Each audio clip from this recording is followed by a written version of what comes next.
Students, आपने accountancy की Sharma publication की बुक लेनी है +2 की अकाउंटेंसी पार्ट सेकंड। तो आज हम उसमें से चैप्टर स्टार्ट करेंगे। Chapter third, partnership account second, goodwill, nature and valuation. तो फर्स्ट है गुडविल।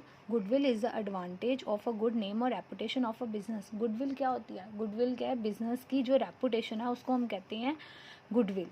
कि बिजनेस की रेपुटेशन से जो आपको बेनिफिट हो रहा है वो क्या है? Goodwill. It is earned over a period of time by adhering to certain sound business principles and it is that force which attracts customer and thereby increases sales and profits. तो उन्होंने क्या कहा है, ये काफ़ी लंबे टाइम पीरियड के बाद ये बिज़नेस की जो रेपुटेशन है वो बनती है और ये वो फोर्स है जो क्या कस्टमर को अट्रैक्ट करती है, जिसके कारण क्या होता है, आपकी सेल्स भी बढ़ती है और प्रॉफिट भी बढ़ता है।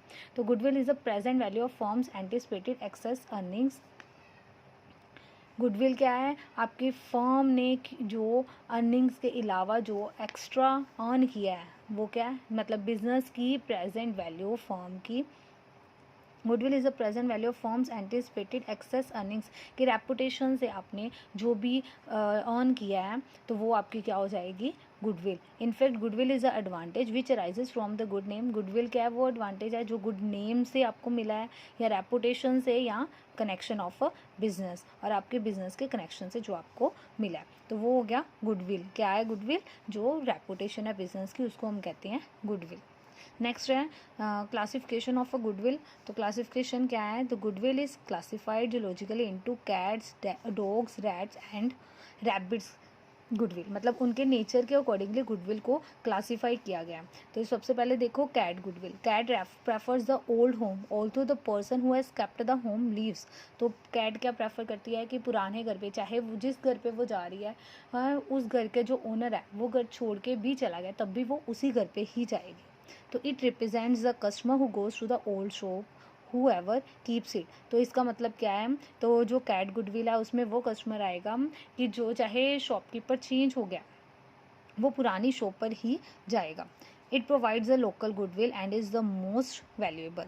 तो ये लोकल गुडविल प्रोवाइड करती है और आप मोस्ट वैल्यूएबल भी है। ठीक है। Next dog. The faithful dog is attach to the person rather than place. जो कैट थी वो प्लेस से अटैच थी, बट जो डॉग है वो पर्सन से अटैच है। मतलब कि अगर पर्सन कहीं पे भी जाएगा तो डॉग उसी को फॉलो करेगा। He will follow the outgoing owner if he does not go too far. मतलब कि अगर जो ओनर है वो ज़्यादा दूर नहीं गया है तो वो उसको ही फॉलो करेगा।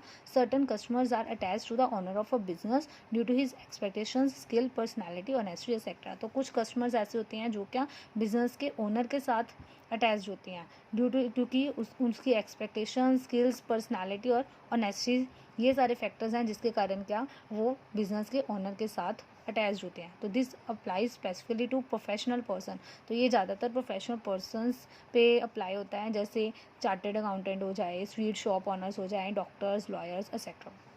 Dog goodwill is difficult to transfer and is the corresponding less valuable. जो डॉग गुडविल है वो ट्रांसफ़र करनी डिफिकल्ट है और वो लेस वैल्यूएबल भी है। नेक्स्ट है rat. Rat has no attachment and is purely casual. जो रैट है उसको किसी के साथ कोई अटैचमेंट नहीं होती, ना पर्सन या ना प्लेस के साथ। ठीक है। तो certain fugitive customers are neither faithful to the business not to the owner. तो कुछ कस्टमर्स ऐसे होते हैं जो ना बिजनेस के लिए फेथफुल होते हैं और ना ही ओनर के लिए। तो they may be here today and go tomorrow. तो वो कहीं पे भी जैसे आज यहाँ पे हैं, इस शॉप से सामान ले रहे हैं, कल को वो किसी और शॉप पे जाके सामान लेंगे। The rabbit is attached by mere propinquity. मतलब जो रैबिट गुडविल है उसमें क्या है, जो रैबिट होता है वो पास जो उसके चीज़ पड़ती है ना वहीं पे वो जाता है। मतलब पास उसको कोई उसको जगह पास में पड़ी है, जो शॉप उसको पास में पड़ती है वो वहीं पे जाता है। ऐसे कस्टमर है कम टू द बिजनेस और shop because they happen to live close by, क्योंकि वो वहीं पे पास में रह रहे हैं। And it would be more troublesome and inconvenient for them to go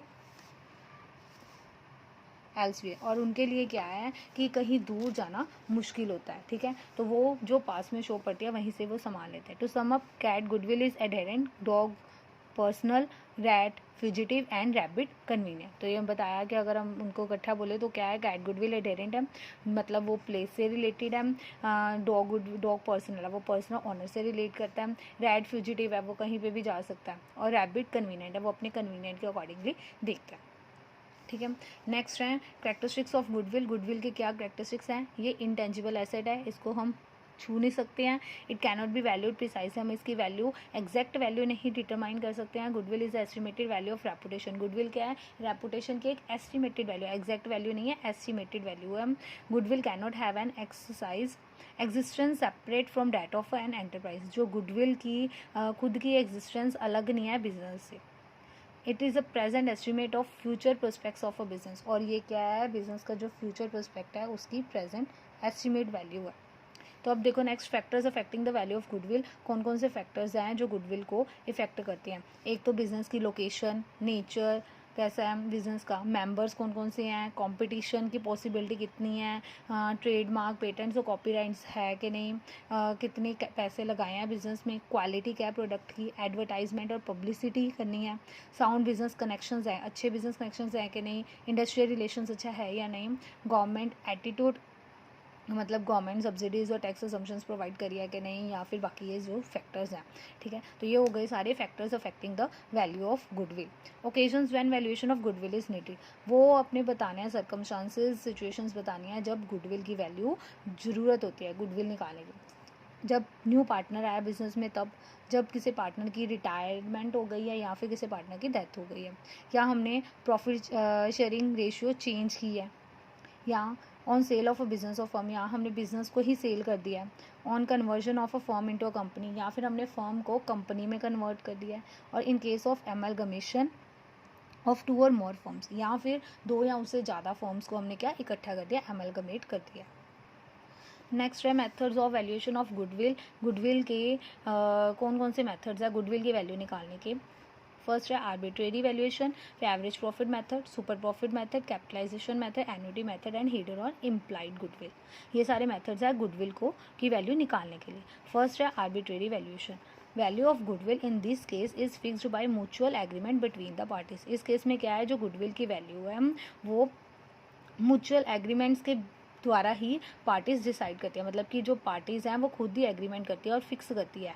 in some cases the value may be fixed by an independent person known as arbitrator. तो कुछ केसेस में क्या होता है, जो इसकी वैल्यू है वो कोई अलग कोई इंडिपेंडेंट पर्सन है वो इसकी वैल्यू फिक्स कर रहा है, तो उसको हम बोलते हैं arbitrator. This method can be use only when earning capacity of firm is exactly known. तो ये मेथड हम तभी यूज़ कर सकते हैं जब हमें पता है कि फर्म को कितना अर्न हो रहा है, अर्निंग कैपेसिटी कितनी है फर्म की, एग्जैक्ट अर्निंग कैपेसिटी कितनी है वो हमें पता होगा, तभी हम ये मेथड यूज़ कर सकते हैं। इस मेथड को कोई कैलकुलेशन नहीं है, कोई फॉर्मूला नहीं। ठीक है, नेक्स्ट देखो average profit method. As the value of goodwill is directly dependent upon its profitability.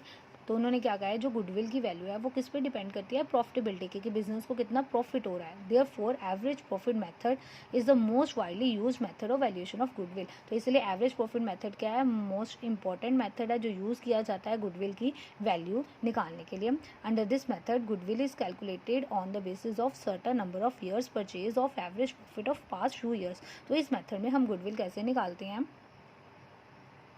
जो हमें पास्ट फ्यू ईयर्स दिए हैं, जैसे सपोज करो हमें 3, 4, 5 या जितने भी साल दिए हैं, ठीक है, उन सब का हम एवरेज प्रॉफिट निकालेंगे, उसके बाद उनको मल्टीप्लाई कर देंगे जो हमें नंबर ऑफ़ ईयर्स परचेज दिया होगा, तो हमारे पास वैल्यू ऑफ गुडविल आ जाएगी। देखो कैसे निकालनी है हमने, calculation of average adjusted profit. सबसे पहले तो आपने एवरेज प्रॉफिट निकालना है, ठीक है, जितने भी आपको साल दिए हैं, जैसे आपको 3 साल दिए हैं तो आपने क्या करना है, तीनों साल के प्रॉफिट को प्लस करके यहाँ पे लिख देना है, डिवाइड कर देना है जितने साल दिए, जैसे 3 साल का प्रॉफिट था तो 3 से हमने डिवाइड कर दिया, अगर 4 साल का प्रॉफिट है तो चारों साल के प्रॉफिट को प्लस करके 4 से डिवाइड कर दिया। अगर सपोज करो कोई लॉस है तो लॉस को हमने माइनस कर देना है, ठीक है, तो आपने क्या करना है, प्रॉफिट सारे प्लस करके डिवाइड कर देना है, जितने ईयर्स का आपको प्रॉफिट दिया हुआ है वो आपके पास आ जाएगा एवरेज एडजस्टेड प्रॉफिट या एवरेज प्रॉफिट। ठीक है, उसके बाद आपने वैल्यू ऑफ गुडविल निकालनी है, तो क्या करोगे, जो ये आपने एवरेज प्रॉफिट या एवरेज एडजस्टेड प्रॉफिट निकाला है उसको मल्टीप्लाई कर दोगे नंबर ऑफ ईयर्स परचेज। तो नंबर ऑफ ईयर्स परचेज भी आपको दिए होंगे, जितने भी दिए होंगे 2, 3, 4, तो आपने बस उससे मल्टीप्लाई कर देना, तो आपके पास आ जाएगी वैल्यू ऑफ गुडविल। फर्स्ट सम देखो, AB Associates earned the following profits during the last few years। AB Associates ने ये 4 साल के प्रॉफिट आपको बताया कि ये प्रॉफिट उन्होंने अर्न किए हैं। You are required to calculate the value of goodwill based on 3 years purchase of the average profit of last 4 years. तो 3 ईयर्स आपको परचेज बताया गया और 4 साल के आपको प्रॉफिट बताया गया। तो सबसे पहले आपने एवरेज प्रॉफिट निकालना है, तो कैसे निकालोगे, total profit divided by number of years. तो टोटल प्रॉफिट कितना है, मतलब ये चारों सालों का प्रॉफिट को प्लस कर दो और डिवाइड कर दो 4 से, नंबर ऑफ ईयर्स जो आपको दिए गए हैं, ठीक है। तो उसके बाद आपके पास एवरेज प्रॉफिट आ गया 17,500। तो गुडविल कैसे निकलेगी, गुडविल का फॉर्मूला है average profit multiply number of years purchase. तो एवरेज प्रॉफिट कितना निकला था 17,500, उसको मल्टीप्लाई कर दो नंबर ऑफ ईयर्स परचेज से। तो नंबर ऑफ ईयर्स परचेज आपको कितने दिए थे, 3 ईयर्स परचेज, तो आपने 3 से मल्टीप्लाई कर देना, तो आपके पास आ गया 52,500 गुडविल, ठीक है। तो इससे रिलेटेड जो सम्स हैं वो आप लोग को खुद ट्राई करने हैं, पीछे अनसोल्व भी सम्स हैं उनको आप लोग करना। Okay, thank you.